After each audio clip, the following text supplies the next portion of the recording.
आप सभी के सादर नमस्कार। हम कवि दिलीप दीवाना आप सभी के समक्ष बिहार में पंचायत चुनाव जौन चलता है पर कविता लिखले बानी, आप सबे सुनी। और सिवान, गोपालगंज, छपरा, बिहार प्रांत के हर एक राज्य में हमारे कविता चले के चाहिए। आप सभी 3 के शेयर करी और वो 3 से कहीं कि 3 और के शेयर करें।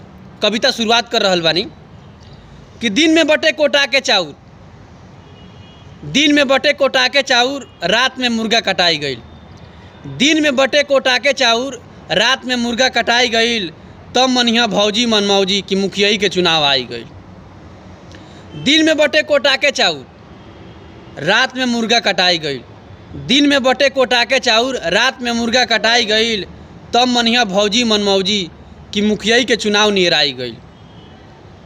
आगे से प्रत्याशी पीछे से दलाल, आगे से प्रत्याशी पीछे से दलाल। तब भइल प्रत्याशी के बुरा हाल। गाँवे गाँवे पैसा साड़ी बटाई गई, गाँवे गाँवे पैसा साड़ी बटाई गई। तब मनिया भौजी मनमौजी की मुखियाई के चुनाव निहराई गई। पहले जोड़ाता हाथ, पहले जोड़ाता हाथ, जीत गईला के बाद 5 साल होता ना मुलाकात।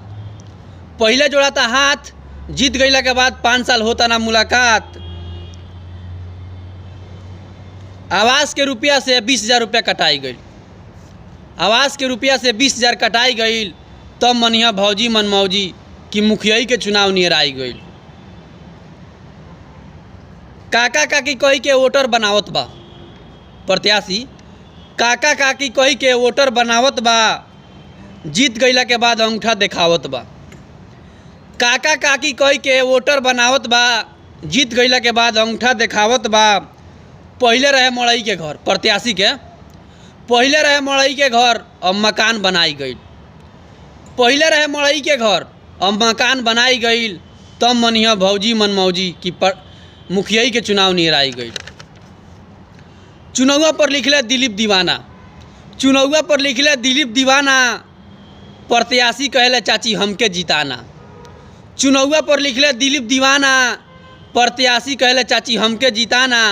सतुआ में नींबू गराई गई, सतुआ में नींबू गराई गई। तब मनिया भौजी मनमौजी की मुखियाई के चुनाव निहराई गई।